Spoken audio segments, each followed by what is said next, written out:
All right, everybody, welcome back to the Move podcast, brought to you each and every day this tour by Ventum Bikes. My road bike, my NS1, absolutely love it. Thing's a total rocket ship. FYI, I got to fly out to San Francisco tonight, taking the NS1 with me. Going to do it before my meetings tomorrow, because tomorrow's a rest day, of course. We'll get into that. Do a little loop out over the bridge, over the headlands. Can't wait. That NS1's a rocket ship. My gravel bike, the GS1, also incredible. Special offer for our listeners, 10% off when you head over to ventumracing.com/themove. Use the checkout code WEDO. The other thing that's great about this brand is they have incredible customer service, super, super dedicated. Any questions, any issues, you hit them up. They respond immediately. Head on over to ventumracing.com and discount code or checkout code is WEDO. We're going to have Dia in the studio. Dia's going to be here next week. Yep. Talking about stage 15. Alain, where'd we go? Stage 15. From Rodez to Carcassonne. From Rodez to Carcassonne. It just never gets old. Incredible, emotional win by Jasper Philipsen, as we saw. Now we have yet again another team that finally got their first stage win. We're going to break that down too, because we're entering the final week, and some stages that are going to be difficult for anybody to win. But today's show also brought to you by Momentous. We've all spent the majority of our lives trying to optimize our health, our performance, our strength, all of it, recovery. This brand is at the really the tip of the spear when it comes to that. In fact, we love them so much, we invested in them over at Next Ventures. 175 pro and college teams trust this product. 75% of the NFL teams actually buy their products. No other company in the supplement space has won 9 government innovation contracts in human performance and optimization. And now's the time for you to start using the world's best supplements and get the best products to optimize your life.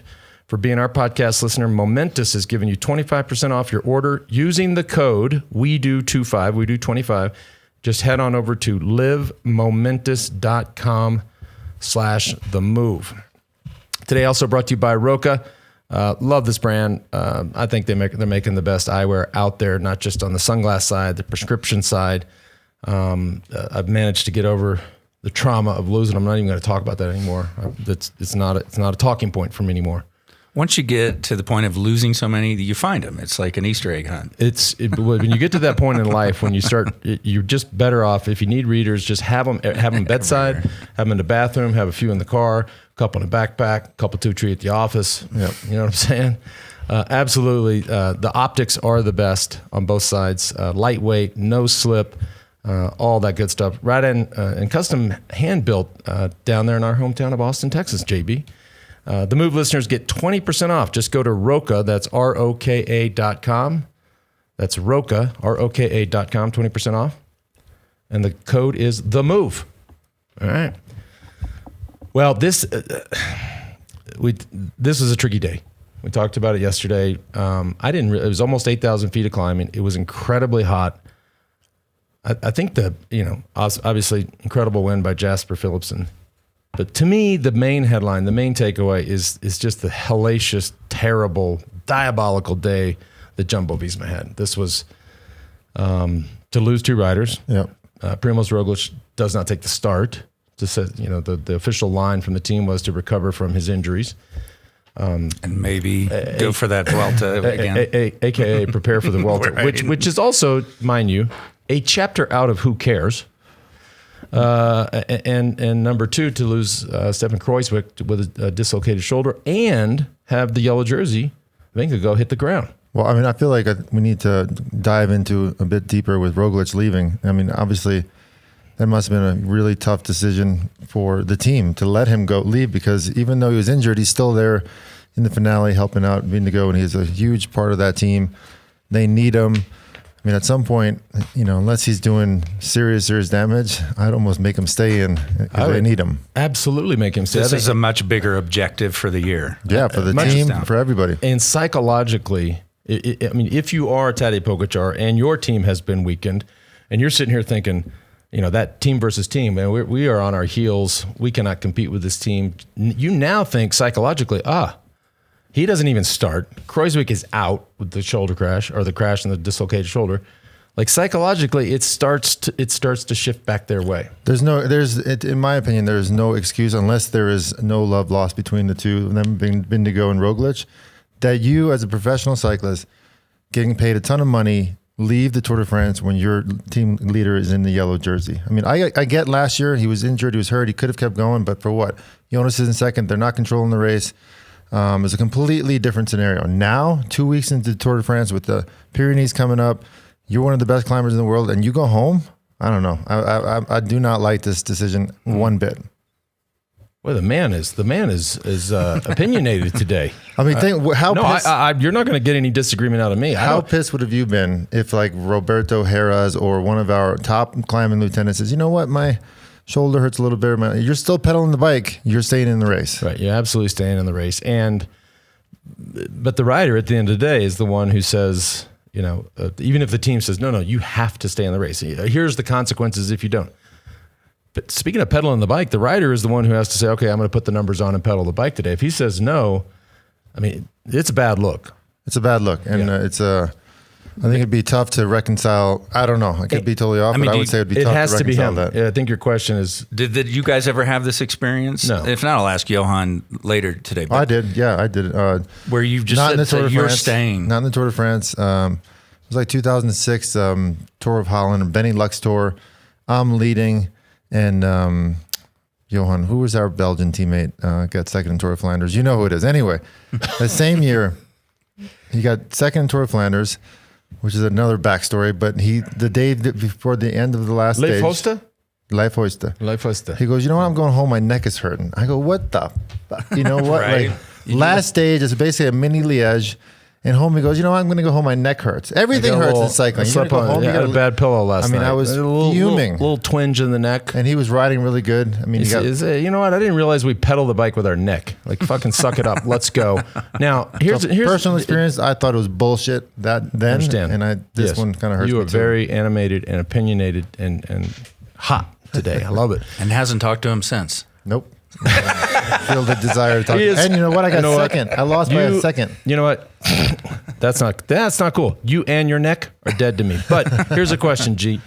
And I want to ask you because I have an opinion or I have thoughts on this. I mean, the team does not say you should go home and recover from your injuries and prepare for the fall. I would be shocked. I'd be shocked. I would be shocked with what they have on the line right now. What's coming? I would be shocked. Now we don't know. We're not inside that team. We're not inside the team bus. We're not in the team meetings.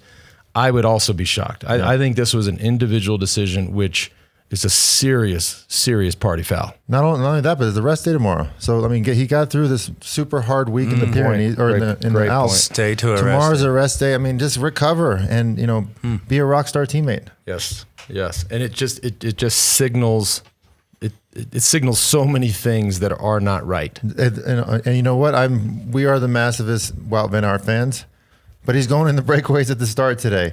He's sprinting for the points jersey while Vingegaard is coming back. And then he's going full gas for the field sprint. Johan even said, I wouldn't let him sprint because it's dangerous. You're risking losing him. And they really, really need him now. Right. And he's just burning more and more energy. Of course, this guy isn't a motorcycle. It doesn't seem that anything affects him. But, I mean, at this point in the game, 1 week left to go in the Alps, you got to prioritize the yellow jersey. Yep. I mean, you need all hands on deck for the yellow jersey. Wout's role should be protect Vingegaard. And he's going to get the green jersey anyway, just by default. It's not even close. Yeah, right. He's ahead of the other sprinter in the field, Tadej Pogačar. I think he's got it locked up. But and we all have been talking about Sepp Kuss and saying that he really has an important job. His job, whatever his responsibility was going to be in the Pyrenees in the final, doubled? Yeah. No. 5-10x. Yeah, I mean, he, this kid, and I love this kid. I think he's a stud. The pressure and the roles and responsibilities just quintupled. Yeah, huge. And you saw today he lost time. I'm hoping he just decided to take it easy. Decided that maybe he wasn't quite needed and resting up for the final week in the Pyrenees because we kept seeing like Kruijswijk, pushing up for top 10 and finishes of some of these days. No, you don't want to see that. All hands on deck for the yellow jersey. Do your job and coast into the finish line as easy as possible. Even though it was a mild incident, from what we could tell, it looked like Vingegaard hit the deck. Mm-hmm. Or Vingegaard, I can say it different every time. But that psychologically too. I mean, just Yeah. The mildest crash even is just Jumbo's just in distress. I'm watching this stage. I'm watching this unfold. Kreisbeck crashes. Vindigo crashes. Benoit crashes. And I remember very clearly days like today where it's kind of very predictable. It's probably going to be a breakaway. It depends on what happens with the sprinter teams. No big mountains, no huge danger. What would Johan say? Guys, when you least expect it, that's when the shit is going to hit the fan. Right. You got to pay 1,000% attention all day on today's stage. It's hot. Everybody's tired. The mistakes are happening more frequently. You have to be on, ultra focused today. Even though it wasn't a super dangerous day on paper or very difficult on paper, these are the days where these crashes happen. We've been saying it for the last week. This final half of the tour, final week of the tour is going to be just terrible. Yep. And you're seeing it. You're seeing guys mentally, they're getting frazzled. Today, another fast day, 45K an hour, super hot. They're just making mental mistakes. I mean, these little crashes, if you just a split second, you're not paying attention. Of course, the EF rider hit a damn bottle that came back through the peloton. But it's things like that, that's when these little stupid crashes happen. Absolutely. You got to be full Mosca on these stages. And we haven't even taken a look at the sprint yet. We're going to go ahead and roll that because there were some interesting things there. Left-hand turn, Frans Pedersen, Wout van Aert, Jasper Philipsen. So Philipsen gets ball. we have the overhead too. Van Aert on the outside, on the line. Oh. Jasper Philipsen. Unbelievable. You saw him take a bit of a risk on the inside line there. That door could have been shut on him very easily, but with about 150 meters to go. But the fact that he's been top 3 8 times already in this Tour de France career. Coming with the heat of 1,000 suns. Inside, of course, gets a little quacked there, but he is on the inside, so shorter line. Then gets quacked again. Another quack right here. Another quack, stop, restart. He was exceptional. Yeah, really just. And look at there. Look who gets fourth. Peter Sagan. Yeah, after he was looking a little rough a couple of days ago, so it's good to see that he's recovered and fighting for the wins again. And a super emotional, we saw a super emotional Jasper Philipsen at the finish line, at the post-race interview. I think we got a little cut of that. This just shows you what a stage win means for these guys. It's big. And the stress they've been under. Yeah, and all of it. Emotional. These are some of the toughest athletes in the world. Watch this. It's just too many things at the same time, and it's been a lot of.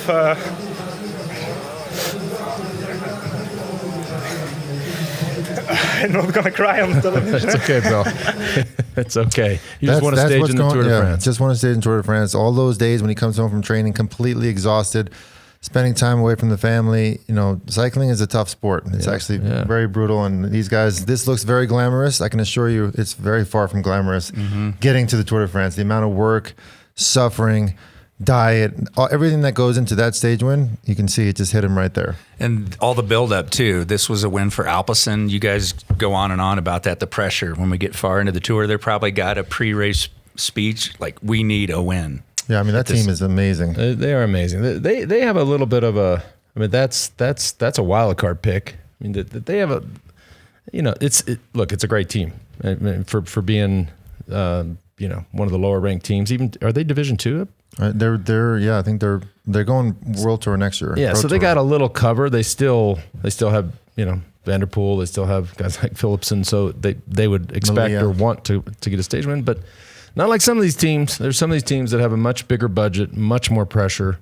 Well, we've talked about the pressure of relegation that 3 or 4 of the teams that are facing. Alpecin's on the other side of it. Yeah, they're moving to the big stage. Yeah, I think they're okay. Yeah, I think they're okay. Today's show also brought to you by Athletic Greens. This is something I've been using religiously for probably a year now, and I loved it. Sort of the tagline, which I believe in, is "Take control of your health." The ingredients and the innovation that Athletic Greens has done with this product over the years. I think they've reformulated it close to 50 times. It's got 75 high-quality vitamins, minerals, whole food source superfoods, probiotics, and adaptogens, Dr. Hincapie, all for less than $3 a day. You can take control of your health there. Let's make it easy. Athletic Greens is going to give you a free 1-year supply of immune-supporting vitamin D, which 50% of the world, by the way, Dr. Hincapie, 50% of the world is low in vitamin D. Plus 5 free travel packs with your first purchase. All you have to do is visit athleticgreens.com/TheMove. And Dr. Hincapie will give you a little stat real quick. Okay. I did do some DNA testing, and although we were out in the sun all the time, my DNA doesn't absorb vitamin D from the sun. So actually, these supplements are very helpful for me. There you go, Dr. Hincapie. Booyah! That okay. All right. I'm not even sure where to go from there. He's immune from even the sun. Wow. Today's show also brought to you by Helix Sleep. G and I have been not together on the Helix mattress, but it's been about 9 months that I've been sleeping on the Helix mattress. It is, don't take it from us. I mean, GQ, Wired Magazine named it the mattress of the year. Listen, this stuff matters. When you're trying to get the best night's sleep, the best recovery starts with the mattress. And there's all these other ways that you can measure your sleep, but let's first ensure that you get a great night's sleep. You take a 2-minute sleep quiz, you talk about your sleep, your characteristics of your sleep, and they fully customize the mattress. Special offer for our listeners, up to $200 off all mattress orders and 2 free pillows. Head on over to helixsleep.com/themove. Take control of your sleep. Ooh. I like that, it, doctor? I like it. I'm the word doctor. There is a guy. I met this guy once. They call him the word doctor. No, for real. And this guy, he's hired by all these different industries to rebrand and rename the industry. So, for example, the liquor industry hired him years ago. He changed it to the spirits industry. The gambling, the gambling industry hired him. He changed it to gaming. The oil industry hired him. It's now called the energy sector. Ooh. See where I'm going with this? You didn't even know shit. You didn't even know I knew shit like that. You talking to me about vitamin D, and I'm speechless. I don't even know where to go. I was trying to think of Who is something this guy? Let's get him on the show. Frank, I'll look him up. He's the word doctor. It has absolutely nothing to do with the Tour de France. I didn't want to just know only one. I didn't want to just know one doctor. I wanted to act like I knew another doctor. Some other interesting notes from today. COVID is still a factor. A couple people went home, Simon Clark and Magnus Cort. Yep. 8 riders so far positive for COVID in the Tour de France and sent home. Kind of crazy. Quinn Simmons continues to. I don't think that's not a surprise to us. This kid he's a beast. Youngest rider in the Tour de France. Yeah. Just drilling it over that last climb of the day. Dwindled the group down to, I think, 50, 60 riders. For a day that isn't a massive mountain day, I mean, you saw the Gruppetto was 20 minutes behind today. It was just a very tough day. It's got to be very rare that anyone in their first Tour de France is mixing it up. The goal is to make it to Paris, typically, right? It's hard. As fast and as hot and as tough as this tour has been, I can't say enough about Quinn Simmons for the youngest. He is the youngest rider of the tour. But he is young. I mean, it is so hard to be 2 weeks in to have that kind of endurance, that kind of power to still be affecting the race. I mean, there was a year, my first year on the tour, I was the youngest guy on the tour. I never could have done that. Yeah. Now, I could find my way and won a stage in 1993, but to actually affect the course of the race, that takes manpower. Absolutely.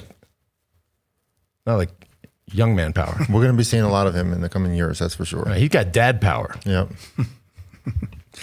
Another thing that we should talk about is there's some negative feedback in the press about how because of the heat, they are watering the roads just to cool them off a little bit. And I know you wanted to talk about it because it's not.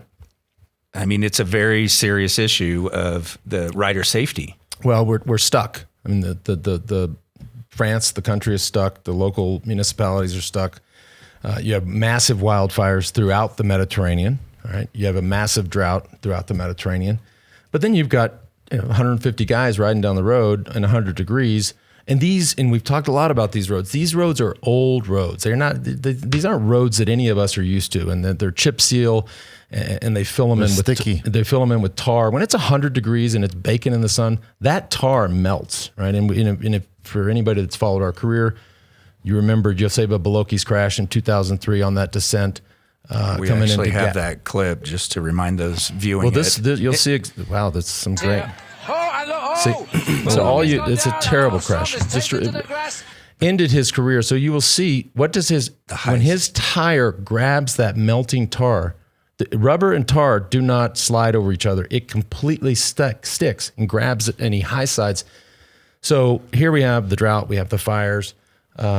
and they're watering the roads to cool down the tar. Now, it's not ideal, right? And I don't know what the stat was, 10 tons of whatever. They're using a lot of water, but it really becomes an issue of public safety and safety for this peloton. Like, not ideal, but I think you got to do it.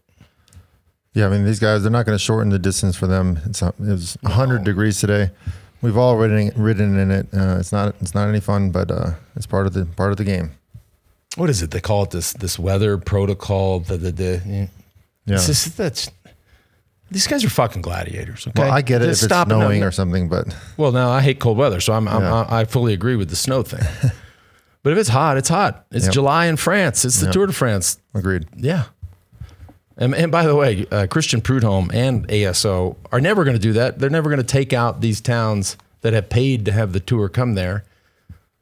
Yeah. The almighty. Well, it's France. interesting. Now you're seeing all these guys, as soon as they finish the race, they got ice vests on.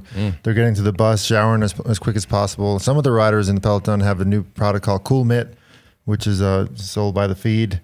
And I have one here actually in Aspen. I'm actually really looking forward to try it. You just put your hand in this thing, cools down your palm, which apparently is from Dr. Hincapie's stats, it's the thing that cools your body quicker than anything else. So we're just putting your palm in this mitt.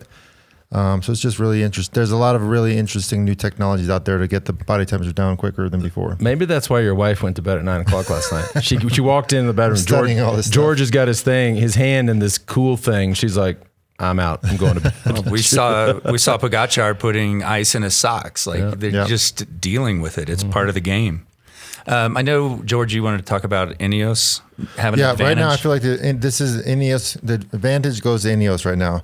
One of the guys was sick. He's better now. They're all starting to get healthy. G's got that diesel, that old school engine. He's got the whole team around him.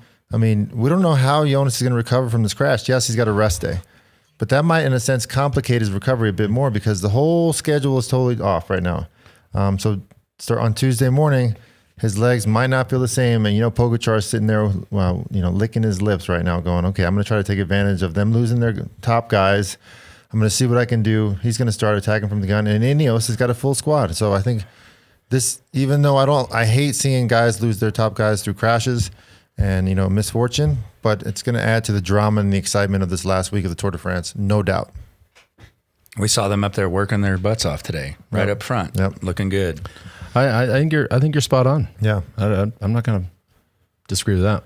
Interesting side note, we talk about teams struggling to get a win. We've been green a lot this year. We mentioned that this morning. Sorry to interrupt, JP, right. but it's like a weird thing. I don't know if the word doctor's gotten to you and you feel like you need a change in branding, but you're just agreeing with me a lot more. It's funny. It's making me a little uncomfortable, actually. I'm not funny. sure I'm used to it. I was like, I think I'm going to rebrand myself. What should I be? We got to think of the rebrand. I'm going to be a venture capitalist. How's that sound? You Does that are roll already. off? I know. Okay. JB, what were you going to say? No, a little side note of this tour, teams are struggling to get that one win, facing relegation. Astana has brought it to a new level. Yeah. Fucking idiots. This is so good. Like losing money. They are losing money. Yeah. You got to tell the whole story, right? That they are being fined in the race, and you get fined for a lot of different things. If throwing a bottle in an unauthorized zone, nature break, at the wrong place. I'm curious if Philipsen gets fined today because he didn't have his numbers on in the finish. Yeah. Like he cares. But anyways, with all their fines and penalties stacked up, meets where they are on prize money, they're in the red. They're in negative territory. No party in Paris for Astana. And then also no French teams won a stage or French riders. And we all know the French press. Even though they love their French riders, these teams and riders are reading the critiques every morning in L'Equipe, and the pressure is building constantly on them every day. I asked Johan that. Where's the French press focusing their hatred right now? And he's like, oh, Jumbo, Team Jumbo. Oh, they are? Yeah. Because the ketones. Because they're have been dominant up till this point, but that could shift. Yep. We did get a new, I love our listeners, how they contribute to the show. We have a new pronunciation clip. Okay. Who did we mess up now? Well, I can't say it until I hear it. But Hi, guys. It's Alan from South Africa. Love your show. The pronunciation is Louis Mind Kiss. Mind Kiss. Mind Kiss. Mind Kiss. Wow. Mind Kiss. Mind Kiss. We were saying it all wrong. But we also are influenced by the coverage that we watch. Yeah. I just We were kind saying of, if I have no Minkies. idea and the dude on the TV says Minkies, well then fuck it. I think that's the way you say it. Right. I mean, Mind Kiss. Mind Kiss. I love South Africans too. Like what's his name again? Mind Kiss. No, not Hi his. guys, it's Alan from South Alan. Africa. Alan. South Africa. So it just like runs together, not like South Africa. South Africa. South Africa. That is so And Mind Kiss is sexy in so many ways. He snuck his way into the top 10 in the overall Tour de France. Right Well- now he's in 7th place. Sitting 'cause- pretty. And Kreuzwig's out, so somebody jumped him. Yeah. Should we look at? Of course, tomorrow is a rest day. My least favorite thing to ever do in the Tour de France. But should we look at the day after? We're not going to do a show absolutely. tomorrow, so we may as well look at. We'll do outcomes tomorrow, but Yep. that's another. And so here we have more or less the first day, although it's a gentle start to the Pyrenees. This is technically the first day in the Pyrenees. You're just kind of hugging the foothills there. Oh, I've been in Foix many Foix. times. Yeah. And there's the profile. Cat 4, Cat 3, and then 2 Cat 1s at the end. Not terribly hard. This is actually if you are a rider in the Tour and you know the thing after a rest day is you don't want to see one of these just brutal days. This is a perfect stage for sort of a re-entry, so to speak. After I don't know about that. See that little tiny thing at kilometer 0 where it goes slightly uphill for 5 kilometers? Right. That is going to be That's missed. so hard the day after a rest day. I mean, it's most likely will be insignificant, but I can guarantee you there's going to be a lot of lactic acid rolling through the legs there at the start of that race. Yeah. Mind Kiss. And then will be interesting. It'll be really interesting to see what Jumbo's tactic is. I mean, they're down 2 guys. Two of their top guys, 2 of their top climbers. So they got to start, really, really focusing on Jonas. I would love to know the true story on Yeah, me too. Johan, you heard? Johan, we need the we need inside scoop. Johan. I know Johan's listening. We need you to, to get the scoop on that. There's something that's not good. Nope. It could really change the course of this race. Yep. For sure. All right, little Uvalde, Bikes for Kids Uvalde update. Because you've heard a couple days ago, we hit our goal of 230,000. We're above it. I think it's over 240 now. Again, all those donations are going to that community. Promise. We're just expanding it now. Now we're talking getting some locks for all the bikes and, some bike clinics. Mm-hmm. We'll get down there and do some training. Was talking to Bolch, had a great idea, like doing some mechanics classes, basics. Yeah. I mean, think of there's 800 new bikes and for all these kids. We'll get some tires and tubes and teach them how to do all that stuff. Yeah. But shout out to this donation, friend of When you're Courtney's. teaching, if George is down there, when they're teaching the kids about how to change a flat, Yeah. George, you should probably sit in on Yeah, that class. I definitely should. I thought you were going to say he can show you how to go sit in the shade while someone changes the flat. That too. Bolchka did change my tire the other day. Thank you, Bolchka.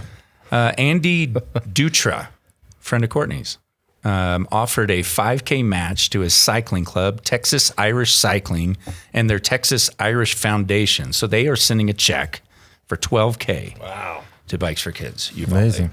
Amazing. Very cool. A couple other quick shout outs. Mark and Lucy Stacy, thank you. Angelo Canelos, Scott Garrison, Joshua Land, Neal Brennan. We really appreciate it. Scott Anderson, thanks for your donations. All right. Absolutely. All right, a couple of emails. This is really interesting, and we've got some footage for those watching on YouTube or Facebook. Let's see. Paulo writes, not sure if you're aware of this Danish cycling collector and his fanatical obsession with Lance. Oh God. Now, we've trimmed this video. It goes on for some time. What is? He has more Oh my God. Lance bikes and paraphernalia than you do by far. Well, what? This is. Whoa. He's got the Annie Leibovitz naked shot. yellow- He has got. That is crazy. Is it what? Is this in his house? Yeah. What a guy. Thanks, buddy. You recognize some of these bikes? Yeah, of course. That is crazy. Wow. He's got mannequins and full kits. That's awesome. I mean, I don't know how he gets his. Well, Bolch had a theory how he gets his hands on this. Yeah, He says the Belgian mechanics sell it out of the back of the van. That's probably not far from the truth. That's cool, man. That is cool. Isn't that Books. wild? He's even got one of the lions. Yeah, and one of your TT helmets, I think. Wait, let's zoom in on the right. What is going? That is not me. I promise you, that is not me. But I'm curious. Who is that? Yeah. Oh, that's when Trek was cool. He ran ads like that. Wow, isn't that something? Okay, other emails here. I first got to the tour several years ago after listening to your show with my husband. This year it's been a very welcome distraction from being a week overdue with our first child. Ugh. My question is, what do professional cyclists do for sun protection? We were just talking about that a little bit. A coat of sunscreen isn't going to last to cover a 4+ hour of racing, and you never see anyone applying any. No. So what do? Dr. Hincappy says, progress, not perfection. What do you think? That's from Emily and Guy Stevens. Congratulations on the baby. You may have had it since you wrote this. Gee, what percentage of the peloton do you think actually, before the stage, puts on sunscreen? That's a great question. I would say 60%. Really? Yeah. I mean, I never wore it in the first 10 years of my career. I started wearing it towards the end, but before that, never. No, No. I never wore it. I hate that. I'm not, by the way, I'm not proud to say it. I'm hoping Anna's not listening to this show. How about now? I believe there's some other questions that JV's going to get to. A year ago or two on the move, Lance teased that he had the best way to create an American team, but did not elaborate. With a solid core of American riders performing well in this year's tour, could LA provide his formula for how an American team could once again compete in the future? From Danny. Look, I think going back to the Sky Days, which of course is now Ineos, that model will work here. And you know, you have speaking of Trek, you have a company like Trek that I don't know what they're putting into the team, what they're investing. It's a lot of money. A lot. If I were them, which of course I'm not, and they're certainly not taking my advice, I would hit pause and totally reassess how I'm approaching this. And I would almost copy the Sky model. And it's not a fast approach. It's a slow, organic approach. And of course, you know, you have to sign a lot of these young American guys mixed in, not just all Americans, but mixed in with some seasoned veterans so that they can teach the young guys, you know, what they know. But we're starting to see a crop of Americans that could be a super team, a superpower. Agreed. Okay. One more question here, and then we'll move on here. It's going to be a rest day tomorrow, as you mentioned. Lance and George, if you're going to go on a good ride, how long before the ride do you like to eat? And what do you like to eat before a good ride? Sometimes I like to wake up and go, and sometimes I like to eat and then wait 3-4 hours, just wondering what the pros do. Adam in Cannon City. I think that's right. Yeah. That's not that far from the truth or from reality. My go-to breakfast if it's a really long ride is eggs, rice, avocado, and olive oil. Still? I am. Yep. Okay, this is. Did you realize? But I don't do long rides all the time. Did you just say that out loud? You realize you're almost 50. You are retired. You do not race. You do not compete. I still want to provide proper nutrition to my body if I'm going to do a 5-hour bike ride or event with my son. Yeah, for sure. You have lost your fucking mind. Okay, that is not what retired people do. Okay, this has come from someone who what has been his daily breakfast? A Cinnabon. Okay, this is the man's daily breakfast. He has a Cinnabon every day for breakfast. You're talking to me about health right now. Hey, you want that SpongeBob body? You get to start rocking the scones and the Cinnabons. And the man has a soft spot for McDonald's. I've noticed that. Anna, she put the kibosh. Edit that out, please. Hey, you mentioned you're going on a ride with your son. He's going to rip your legs off this coming week. They just the Hincappies arrived last night. Yep. Well, we better get our licks in early because he's not used to the altitude. Yeah, I know he'll be struggling the first couple of days. I texted him yesterday. I told him that he needs to get a haircut. I'm sure he took that to heart. Yeah. Delete. All right. Send those comments, themove@wedo.team, and we're back on Tuesday. Thanks for tuning in.